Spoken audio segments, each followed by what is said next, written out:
All right, there we go. Only trade the 170. Let me just get everything else off the line here, and we're going to have our guest come on in a minute. I'll give him a Skype. He's standing by. He's ready.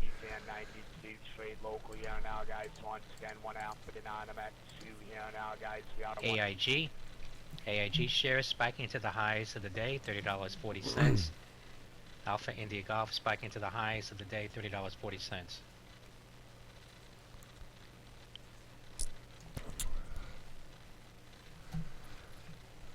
All right. Well, let me get him up.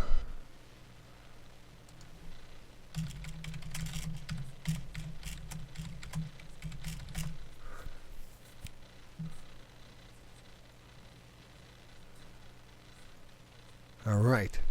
Well, right now I'm going to Skype in our FutureTrader71, and let's get that going.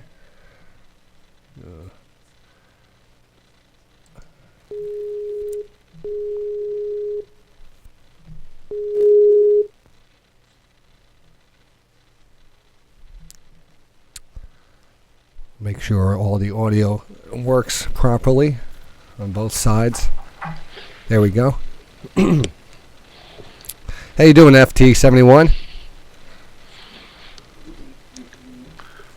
Not bad. Can you hear me? Yep, I hear you good. I hear you good. Well, welcome to Day Trading Radio. All right. Let me just turn off your channel here because I'm getting feedback. Yeah, no problem. All right. Cool. All right. Rock and roll. Rock and roll. Rock out with your stock out. Well, it's a pleasure to have you on the station. You definitely have a big following in the futures world, and it's an honor to have you come on and talk futures with us. I appreciate that. Thanks so much. I know we've been talking for a long time, so it's a pleasure to finally make it on. Yes, and hopefully it's the first of many appearances. I hope so. Excellent. So we'll just start off. Future Trader. Of course, you are focused on the futures. You have a big following. I'll let you, take over and talk about yourself for a second. Give us an introduction. Okay. I started out actually with trading equities with a group of SOS bandits way back in 2000, about 2000, and focused mostly on soft and Dell and JDSU and so forth back in the day when when a fund wanted to buy, they just put a block of 12 million shares to buy on Inca or whatever, and you would just play that game all day for teenies. Mm-hmm. That's where I got my start, and then that game dried up once they went to decimals, and once all these SOS fees and so on kicked in. I was working for Schoenfeld at the time. I went from working for myself to being in a prop group with Schoenfeld down in Boca, and then found out about an opportunity in Chicago from a very close friend of mine, and he and I basically got into a car the next day and drove all the way up to Chicago and got a prop gig in the Chicago Board of Trade building at this new shop that was being set up. So that's where I got my start. I've always traded from the time I've started trading. I've always traded under what I would call a structured environment, and I really enjoyed trading stocks because it just seemed like you had, you could always find something that goes at your speed. Mm-hmm. You could always take, if anything, you could just trade one share, to keep risk down as you're learning. You don't have that in futures. In futures, it's kind of futures gives you a more level playing field, so to speak. There are very few surprises that don't affect the economy in general. So that was the difference for me. I just found that futures were a little bit easier to learn. I started with the Dow and moved on to trading the Euro stocks, 50 in this prop group. Then I moved on to trade the DAX, and then Bund, and then S&Ps. And I've just kind of been across the board, always under a professional setting. So that's basically where I came from, and from that prop group, I basically broke away and formed a separate group that I had friends who were a part of, and it just took off from there. Just focus on trading, focused on my issues, and then eventually started backing people, and started learning about how much BSing I was doing for myself. When you don't keep a journal, when you're trading for ticks and that's all you know how to do, and the market was changing, you start to learn about how you learn, how people learn, what struggles there are with making the turn, what really makes a difference. I've basically made I've basically become a banner of what not to focus on. And that's really when I came on Twitter about 2.5 years ago. I did so as a way of being part of an environment, a social environment. And I also came from, struggling, doing really, really well, trading equities and futures. But then I found that if I wanted to go expand out of scalping, just a crap load of round turns per day, to doing something more structured, I found that there was really no help. I mean, I've got, probably 60 books on trading, but they're not, most of them are not very useful. And in time, I started to discover that it's not about the setup. It's not about, where do you enter, where do you exit? Although that's what makes or breaks the P&L. But it's really a lot more about attitude, risk control, trade management, and those are the things that I think have been the core of my success and the success of those that I've traded with.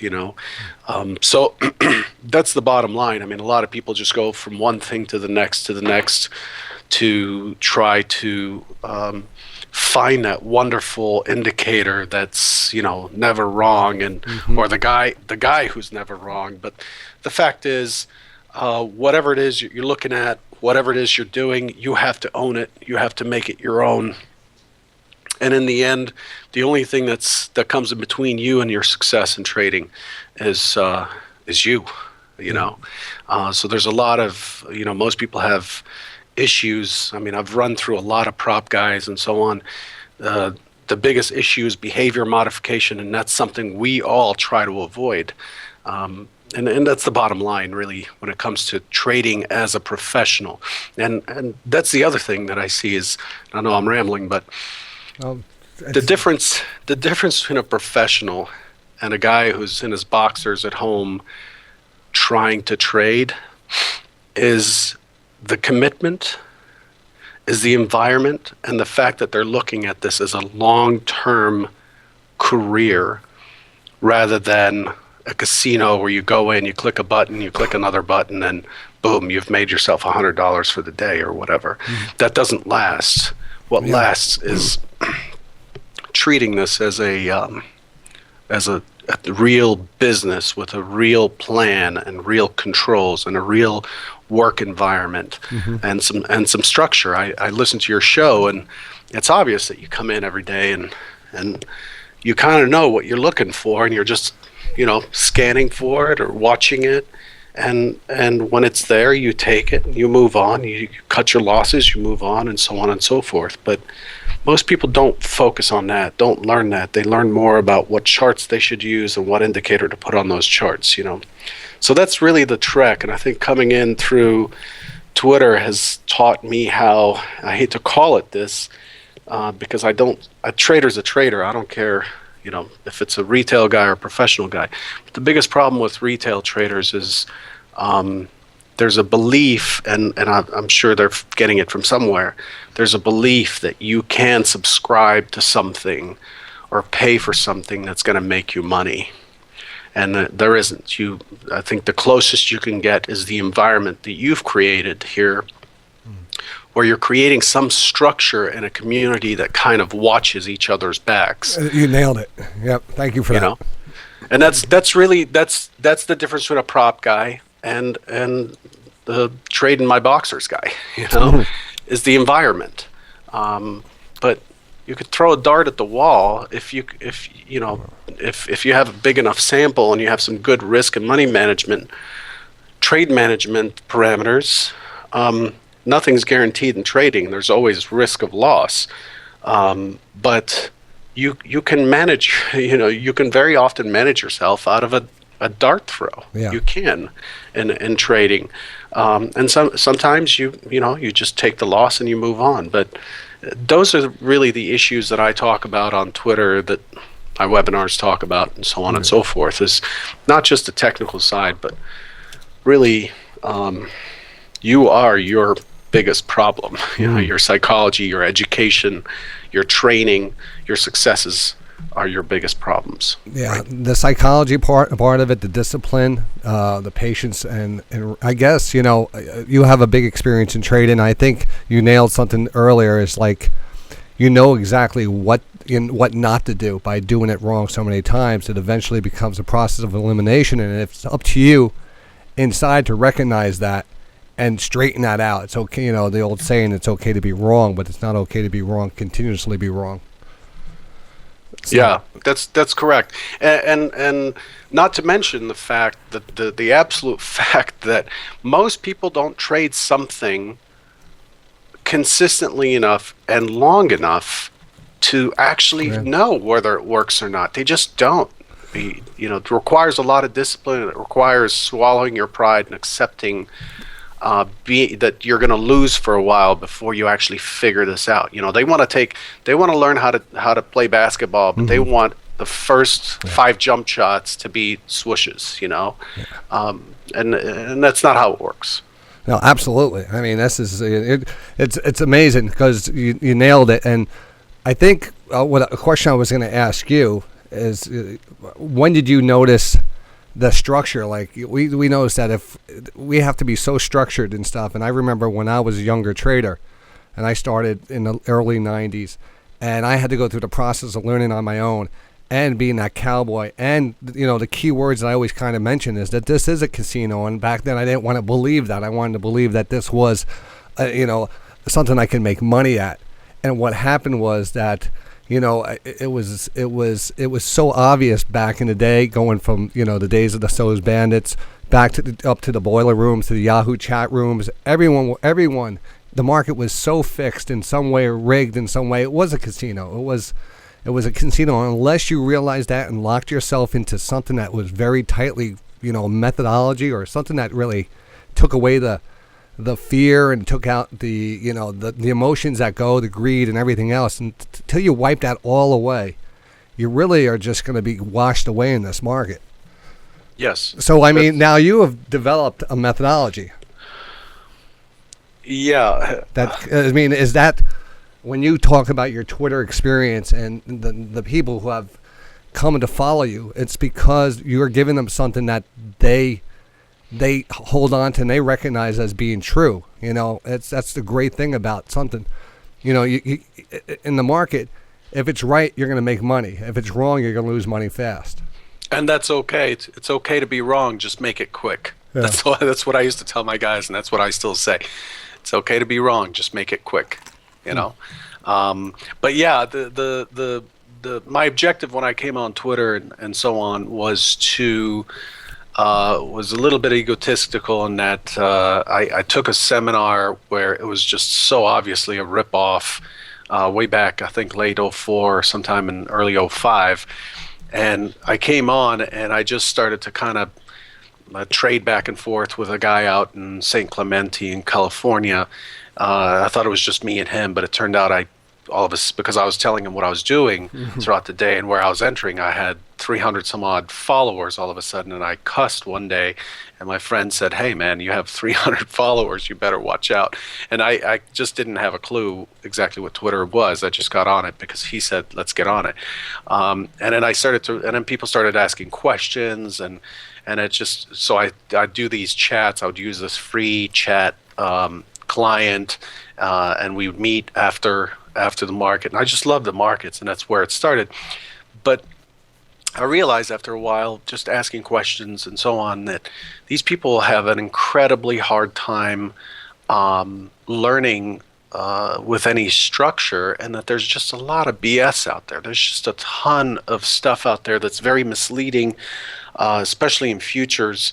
And so I made it a point to just go out there and give away what I felt was very a very structured approach, in an attempt to kind of give them a chance and to put these guys out of business. And that's where the ego side comes in, because I just feel like I said, there's just a lot of BS out there. So that's where it started. And then people, I would trade live on Twitter in real time. I would say, here's what I'm looking at in the morning, and here's where I'm gonna do business. And when the time came, that's where I did business, and that's really what created the following. Other than that, there weren't many people who were doing that in real time out there.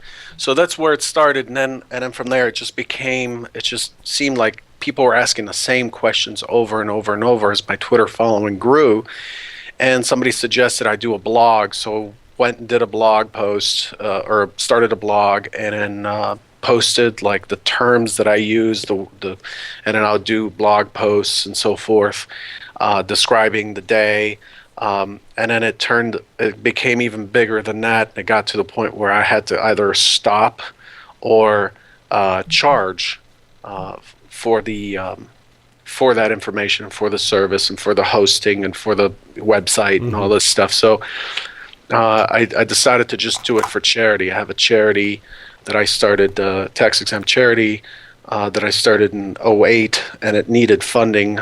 We lost some grants from the crash and needed funding. So I said, okay, if you guys want this to be more structured, I'll do the webinars, and you just donate to this charity. And that created even more demand and a lot more attention, and it just blew up even more from there. So that's basically the path that I came from.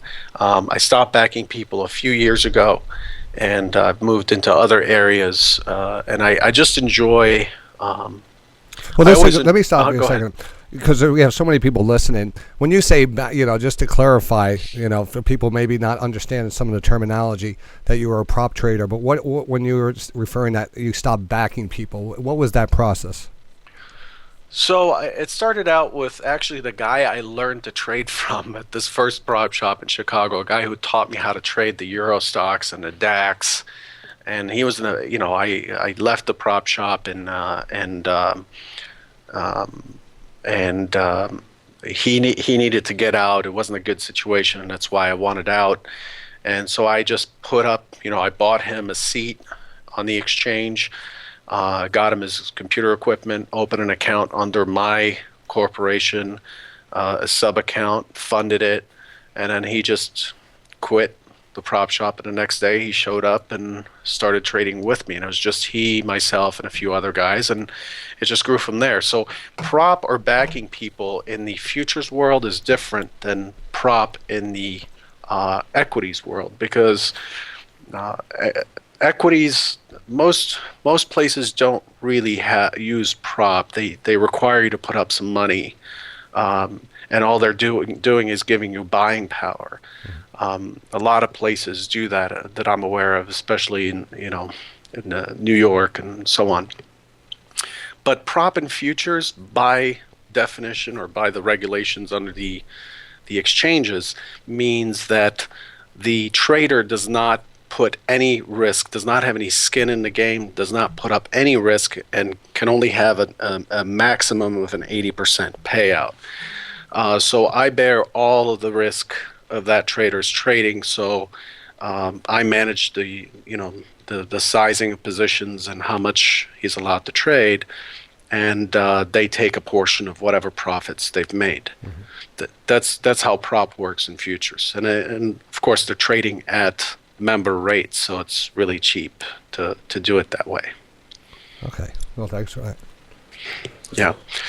So that's the background. I know it's a lot of information, but I'm trying to bring everyone up to speed. Yeah, we want to bring you up to speed because I know we want to get some some of your really intense webinars that we're gonna hopefully have here on the station, and these.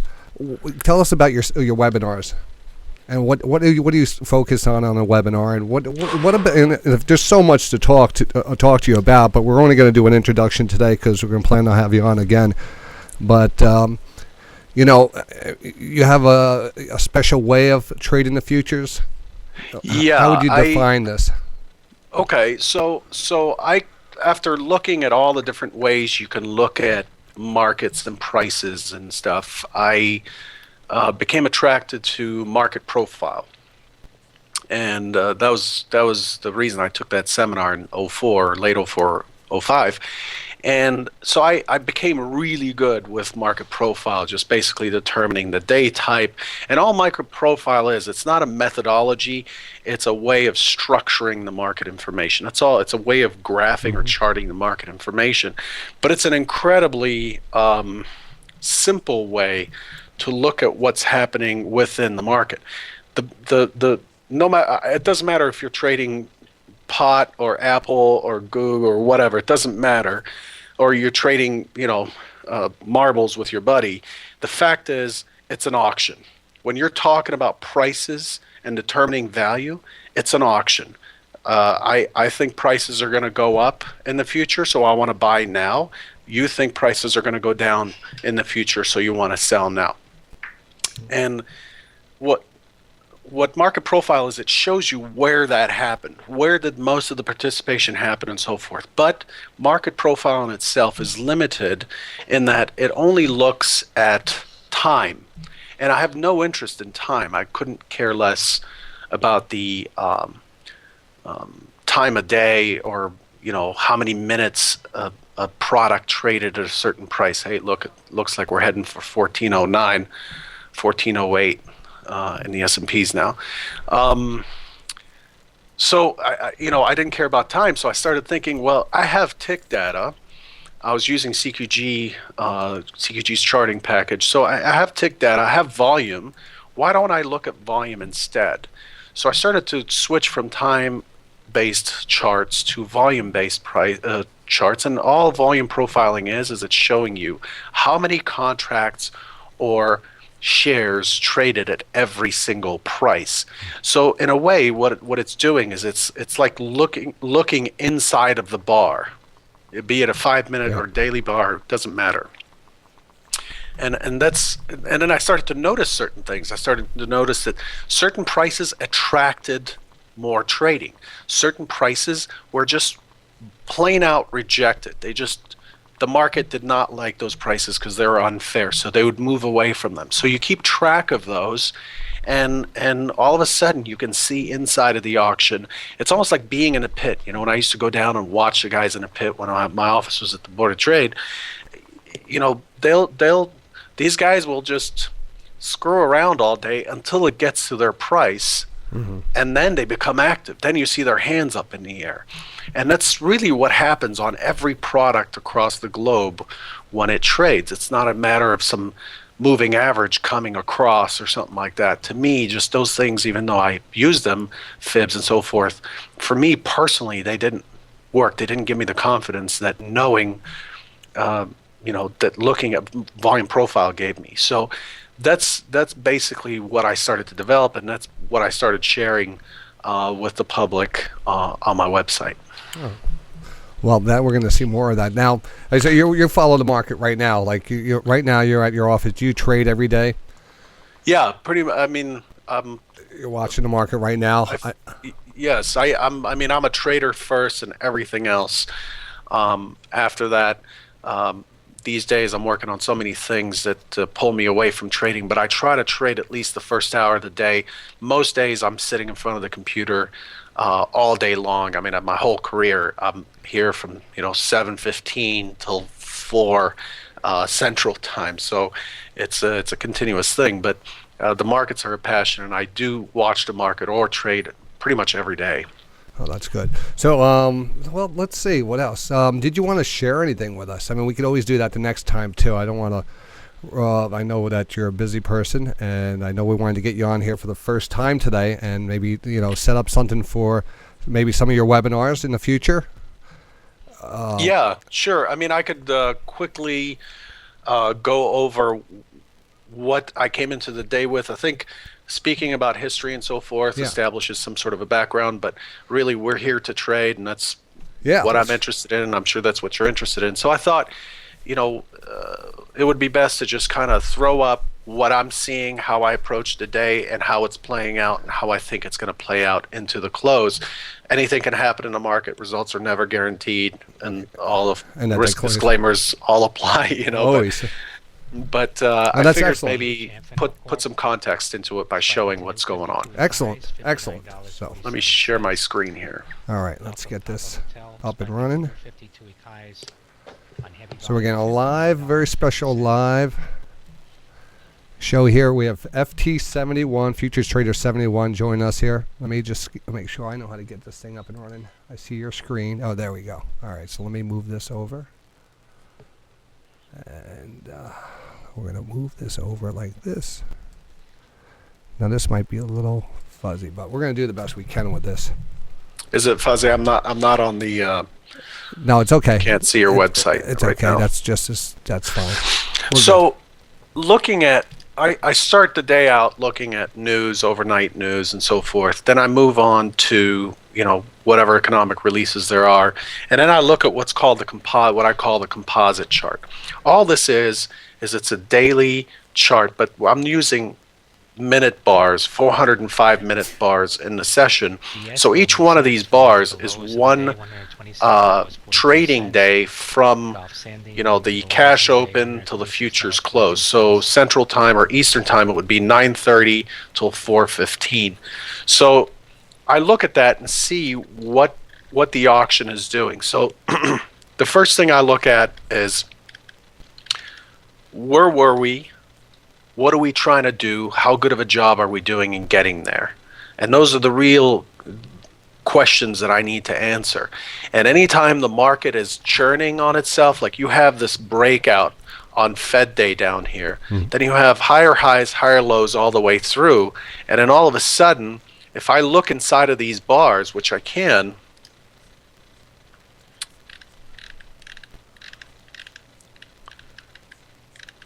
if you look at the gold that's in there, it doesn't show up very well. Let me bring it up front.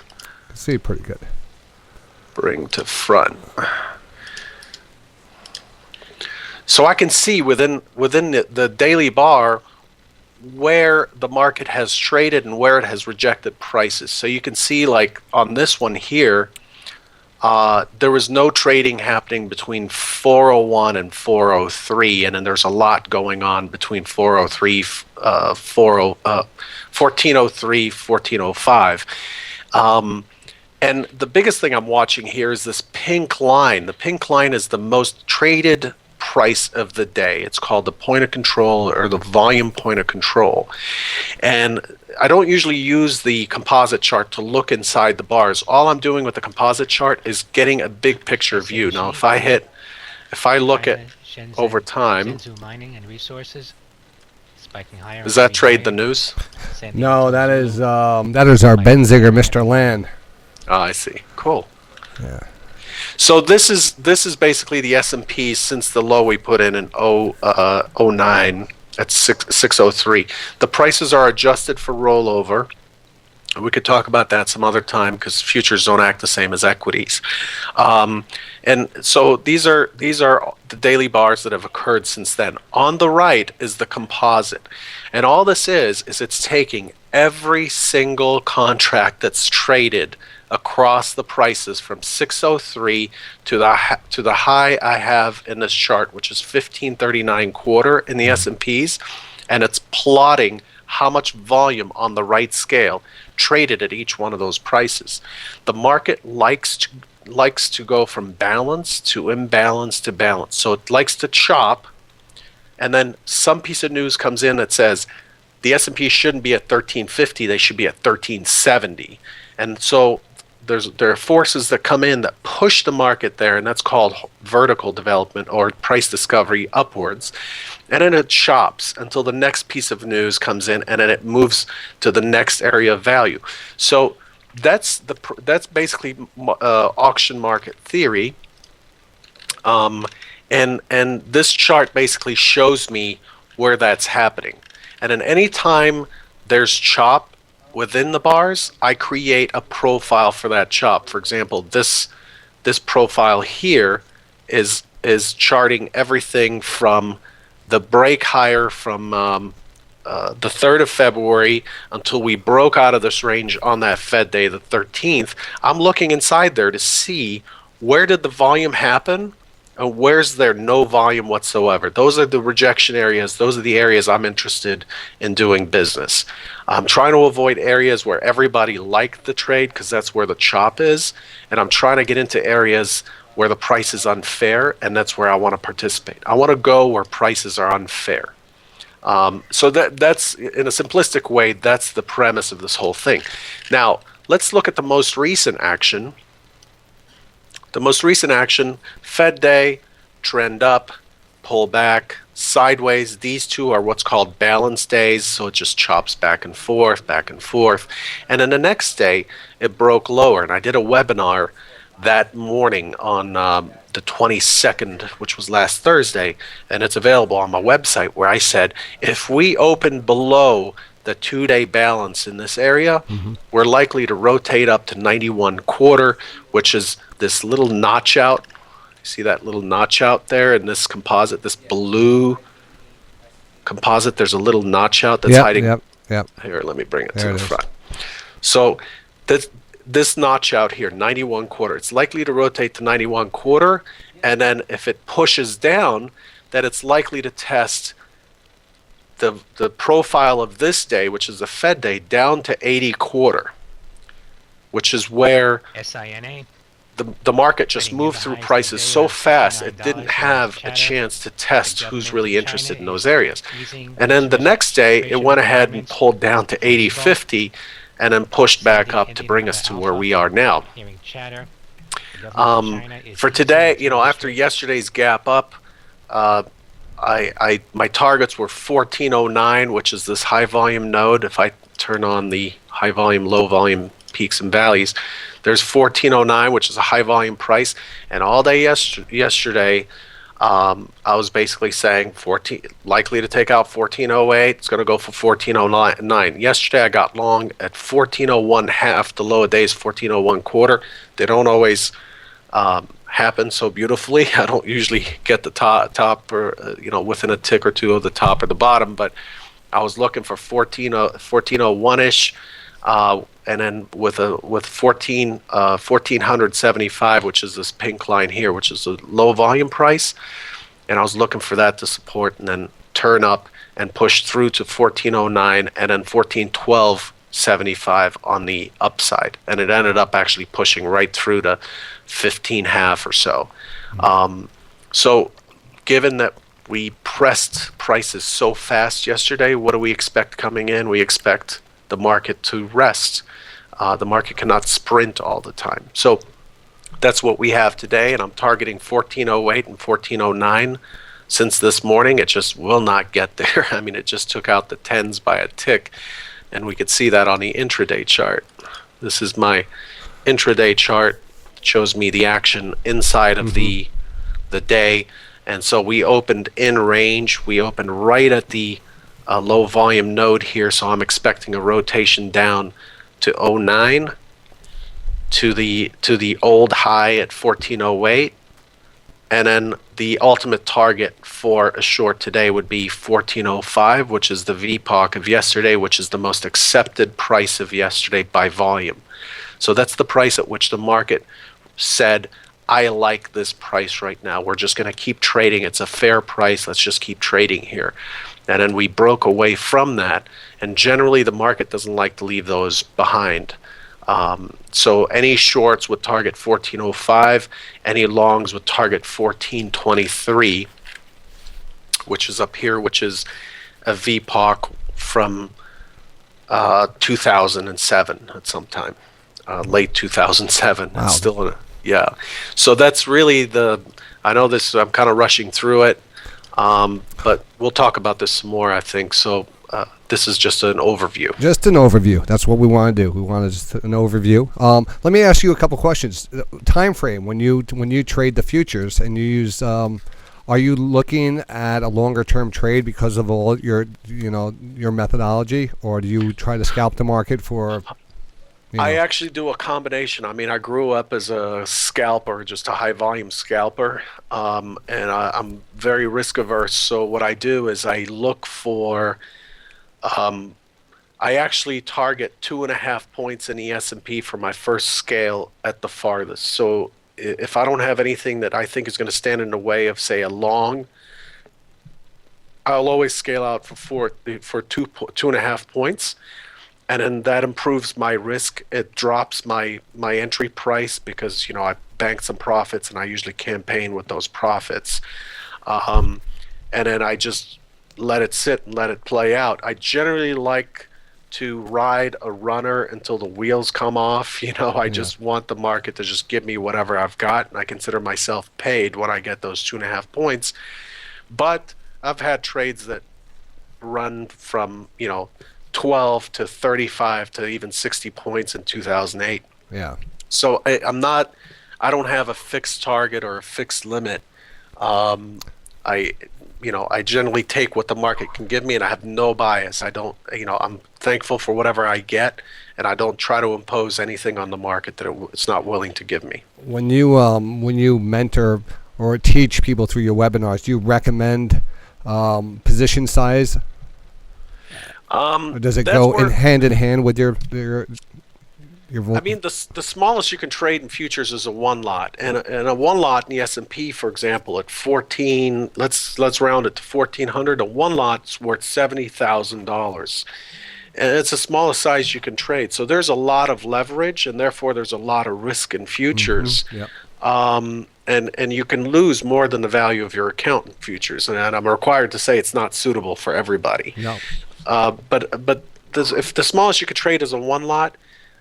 As long as you have your risk under control and you have some sort of a plan for, daily loss limits, how many times you can take a setup before you have to stop, how many losses in a row you can take in a day before you have to stop, that leverage works for you. Where it doesn't work for you is if you come in and you treat it like a casino and you just you're trying to scalp the dome, which is all full of fake bids and offers. That's where people get into trouble. So the minimum is going to be a one lot. It's 4 times easier to trade a 2 lot. It's 8 times easier to trade a 3 lot, because I'm a scale out kind of person. Yeah, I'm all in, scale out. And I like to bank profits and use that profit for my stop. So it's easier to trade a 2 lot than a 1 lot. I could tell you right now, full disclosure, full admission, I'm a really crappy 1 lot trader. It's just really difficult trading a 1 lot. But give me 2 contracts or better, and I could do something with it. On most days, Excellent. That's fantastic. And I guess you go over this. Do you continue to go into detail on everything that's involved in the futures thing? Your webinars, again, just to get back to that, and I know a lot of people in the room have questions. Where can they see these webinars? I mean, you have your site. Yeah, they're on my website. It's www.FuturesTrader71.com. It's right here. It's the webinars are done for a donation. I'm actually logged in when you're not logged in. It looks a little different. The key webinars are listed below, or you can look at the webinar signups. But let's say you don't do the webinars, and there's 4 of them. It was intended to be a 12-part series, but then I got distracted with some other projects, more important projects, to help people out. Let's say you don't do the webinars. Just go through the videos that I have in here by going into resources in a chat archive. Just go into the chat archive and look at the individual issues. I've done trader interventions just like I would for a trader of mine that really screwed up the day. I've talked about meditation. I've done many pre-market chats. Just run through that so you can get a feel for what I'm trying to portray, and that's a good starting spot. I think that it doesn't matter what you trade, whether it's options. This actually works beautifully for options as well, to determine where your strike prices and stuff are, where the market's unlikely to go, and things like that. So for options, equities, and so forth, it's all the same. It all works just the same. I used to post Google charts and Apple charts and so forth, and do analysis on that on Twitter every once in a while. But I would start there, and if it seems to as a trader, what rings true to you and what sounds like total BS. If it's something that's in alignment with what you believe and your attitude, go ahead and get one of the webinars and take them piece by piece, or just get the series. It's $130. It's nothing given the fact that I've paid hundreds of thousands of dollars in mistakes to come up with this way of looking at the market. It's well worth the price, I think, and that's what I hear. It's just something that gives you a basis, and then from there you can go to your floor pivots, you can go to your fibs, you can go to Gann, geometry, whatever you want. But understanding the market from the basis that it's operating as an auction, and that's all it is. Those prices, those upticks and downticks, are just people participating in an auction. If you have that basis, then you can trade from a calm and bigger picture perspective, even if you're a scalper. So I can't see why anyone wouldn't want to take that perspective and then apply their method to it. In the end, when you go out to buy something, if there isn't a sticker price on it, you're going to have to negotiate what it's worth to you and what it's worth to the seller, and sooner or later you're going to come to some sort of a price. And all this is doing with the volume profiling is telling you where everyone agreed and disagreed. Mm-hmm. Excellent. And I guess we've talked in the past of doing a special, maybe do some webinars for the members here at Day Trading Radio. I think that would be really great going forward, if you could find time for that too. Yeah, absolutely. And I looked at a few, and I wanted to do a few, but I think it's better to keep this short. I looked at Potash, and I looked at Apple a little bit, although Apple is just in the stratosphere. Yeah. So it's hard to see what its history is because it just keeps making new highs. But I looked at TLT and Potash, and I could definitely see some edges in those markets when it comes to profiling. So I'll come back if there's some specific stocks that you often refer to that you want me to look at and just weigh in on it. Absolutely. And then we can look at what happens. I'll take my hypothesis, you tell me your hypothesis, and we'll see where the market agrees and doesn't agree. That'll be fun. That'll be excellent. And of course, FT has access to the rooms here, so you might see him in the room. And feel free to ask him questions, and I'll get that information out. And hopefully we'll be working with FT71 and a lot more in the future. So I have to thank you, and really appreciate you taking the time to stop in. Thanks so much for having me. I appreciate it being here, and I love this room. I love the environment you've created, and I hope to stay involved and see how it unfolds. Excellent very much. And thanks again.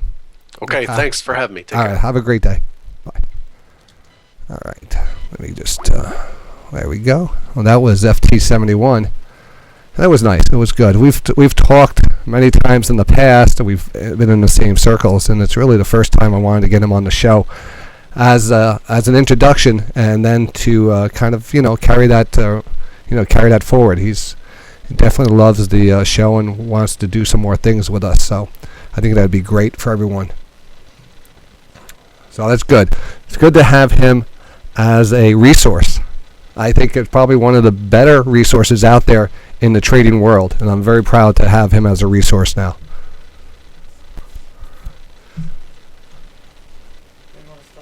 Yeah. Well, I'll stop the recording now. Let's send that out. I recorded that, and I think that was worth definitely sending out to you guys. If you guys want to have that, we'll post that up on the site. A little interview, you could go back and refer back to it. Again, FT71, FuturesTrader71.com, and we'll get that information out to you.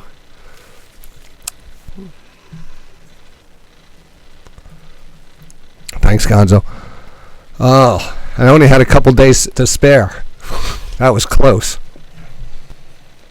And as Southern here, still holding above $66.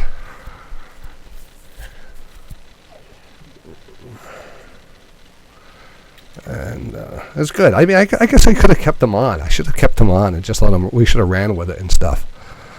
I definitely could have kept them on. Could have just had him take over. I could have went and got a shave. Next time. You're definitely going to see more of FT71. All right.